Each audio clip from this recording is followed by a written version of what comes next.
Bismillahirrahmanirrahim. Assalamualaikum warahmatullahi wabarakatuh. Alhamdulillahi rabbil alamin. Wassalatu wassalamu ala asyrafil anbiya'i wal mursalin wa ala alihi wa sahbihi ajma'in. Amma ba'd. Perkenalkan, nama saya Ramdan Al-Hasani dari kelas IKT 5E yang pada waktu ini akan menjelaskan bagaimana pemikiran dari orientalis tentang hadis Nabi, yang dimana pada waktu ini saya akan menjelaskan orientalis yang bernama Nabiya Abbad. Sebelum mengenal Nabiya Abbad atau mengenal pemikirannya, ada baiknya kita mengenal dulu siapa beliau, yang dimana biografi beliau ini yang pertama itu kehidupannya. Nabiya Abbad ini lahir di Mardin di Turki pada tahun 1897. Nah, Nabiya Abbad ini berasal dari keluarga yang nomaden atau berpindah-pindah dari Turki ke menjelajah ke dunia lain atau dunia di luar Turki. Nah, kemudian pada tahun 1907 Nabiya Abbad ini dia menetap di India, nah tepatnya di Mumbai kalau nggak salah gitu ya. Nah, kemudian pada Perang Dunia Pertama atau Perang Dunia Pertama itu Nabiya Abbad itu udah menetap di India karena di sana juga dia menjenjang pendidikannya. Nah, kemudian nama beliau ini terkenal karena mengkritik Joseph Skep dan Ignaz Goldziher dalam teori tentang hadisnya. Nah, pada waktu mengkaji hadis, Nabiya Abbad ini lebih fokus pada dokumen-dokumen atau naskah-naskah kuno Arab, teman-teman gitu. Nah, yang kedua itu tentang pendidikannya. Bagaimana pendidikan dari Nabiya Abbad ini? Ya, yang pertama itu pendidikan pertamanya dia mengenyam pendidikan dari sekolah Inggris yang ada di Mumbai. Kemudian dia melanjutkan pendidikannya di Universitas Cambridge itu di Inggris pada tahun 1915 kalau nggak salah gitu ya. Kemudian beliau melanjutkan mencapai gelar MA atau sarjana masternya itu di perguruan tinggi Isabel yang di Sorbonne di Universitas Allahabad dan selesai dengan gelar BA pada tahun 1919. Kemudian di jenjang terakhirnya itu di Universitas Boston, sekaligus setelah lulus dia menetap di Mumbai atau di India. Nah, itulah bagaimana biografi beliau dalam hidupnya. Nah, kemudian yang kedua itu bagaimana pandangan daripada orientalis Nabiya Abbad ini tentang hadis. Nah, dalam memandang hadis, Nabiya Abbad ini membaginya menjadi tiga, yaitu yang pertama itu hadis berasal dari Nabi, yang kedua sahabat, dan yang ketiga atau yang terakhir itu khabar. Nah, yang pertama hadis menurut beliau itu berasal dari Nabi Muhammad itu sendiri, yang dimana sama dengan ulama-ulama itu yang menjelaskan segala sesuatu yang berasal dari Nabi Muhammad min qaulin aw fi'lin aw takririn, daripada perkataan, perbuatan atau ketetapannya atau sifatnya, itulah yang dinamakan hadis.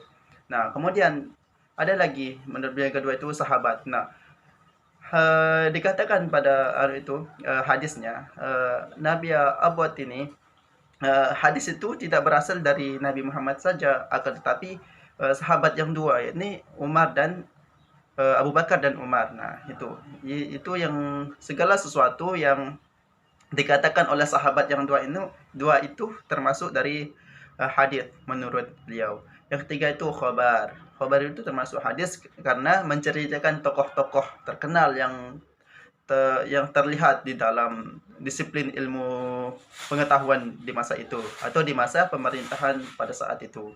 Nah, kemudian bagaimana dengan sunnah? yang kita ketahui sunnah dan hadis itu berbeda. Ada samanya tapi ada perbedaannya gitu. Nah, bagaimana pandangan Nabi Abbot itu terhadap hadis atau maaf sunnah? Nah, ini Nabi Abbot ini membagi menjadi tiga itu. Nah, dalam mengartikan sunnah, Nabi Abbot itu yang pertama itu Nabi Abbot mengartikan itu sebagai bentuk jamak dari sunnah itu sendiri. Yang dimana sunnah itu segala sesuatu yang dilakukan oleh Nabi Muhammad SAW gitu. Kemudian sunnah itu tidak terbatas, tidak hanya di Nabi aja, tidak hanya ketetapan atau tingkah laku Nabi Muhammad SAW, akan tetapi tingkah laku daripada dua sahabat, yaitu Umar dan Abu Bakar pada saat pemerintahannya, itu termasuk sunnah. Nah, kemudian apa itu sunnah juga menurut pengertian beliau? Sunnah itu mencakup hal-hal yang bersifat administratif, yang dimana dalam hal itu berkaitan dengan politik hukum pada masa pemerintahan. Pada masa pemerintahan yang dua itu, yang khalifah yang pertama dan kedua itu Umar dan Abu Bakar. Nah, kemudian yang pengertian sunnah menurut beliau yang ketiga itu sunnah dapat berupa dokumen-dokumen. Nah, dokumen-dokumen itu yang dimaksud dokumen pemerintahan yang berisi pedoman atau bimbingan dan arahan kepada negara-negara yang wilayahnya itu sudah ditaklukkan. Itu menurutnya itu sunnah. Jadi dalam pemaparan tadi sudah kita ketahui bahwa hadis dan sunnah itu berbeda pengertian menurut beliau. Nah, kemudian yang terakhir, bagaimana teori dari Nabi Abbot ini dalam mengkaji hadis. Nah, dalam mengkaji hadis itu, di mana beliau menciptakan dua teori. Nah, yang pertama itu teori explosive isnad, dan yang kedua itu teori family isnad. Nah, yang pertama teori explosive isnad atau ledakan sanad itu di mana dalam transmisi hadis terdapat transmisi yang besar-besaran. Nah, yang melibatkan banyak orang dalam abad pertama hingga abad ketiga Hijriah. Nah, di sini teman-teman, dalam hal ini, dalam mentransmisikan hadis ada banyak periwayatan hingga pada masa generasi ke-8. Nah, kemudian beliau menguatkan lagi dari pernyataannya terhadap explosive isnad ini. Beliau ini menggambarkan explosive isnad ini atau ledakan sanad ini dalam sebuah kajian matematika, itu aritmatika, yang dimana beliau menggunakan deret geometris. Nah, dalam deret geometris ini Nabi Abbot menjelaskan bahwa periwayatan dari hadis itu berasal dari banyaknya periwayatan. Nah, dimana dalam pertama, misalnya dalam periwayatan hadis, dalam ledakan sanad ini ada hadis dari Nabi, kemudian Nabi itu menjelaskan atau meriwayatkan kepada dua orang sahabat, kemudian dua orang sahabat ini lagi menjelaskan kepada dua orang. Nah, sampai ke generasi ke-8 terdapat banyak sekali periwayatan hadis dalam hal itu. Nah, hingga nanti ke dalam periwayatan atau generasi ke-8 itu terbanyak ribuan periwayat yang menyatakan hadis tersebut. Nah, tadi hal ini Nabi Abbot ini menyimpulkan banyaknya ledakan sanad ini dapat memperkuat atau mengkantar dari pendapat dari Joseph Skep dan Ignaz Goldziher tersebut. Nah, yang ini dalam hal ini juga membuktikan bahwa keautentikan hadis itu benar-benar berasal dari Nabi Muhammad SAW. Nah, kemudian yang kedua itu teori family isnad. Nah, yang kita ketahui teori family isnad ini atau periwayatan di jalur keluarga. Nah, di mana ada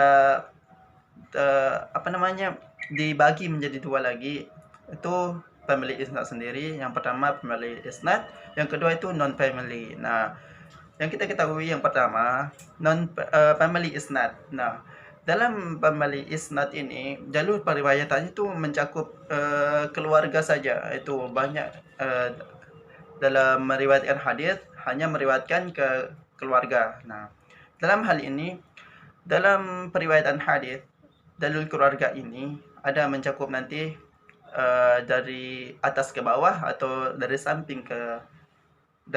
tengah ke samping. Nah, contohnya dari atas ke bawah itu seorang kakek atau ayah meriwayatkan hadis kepada anaknya.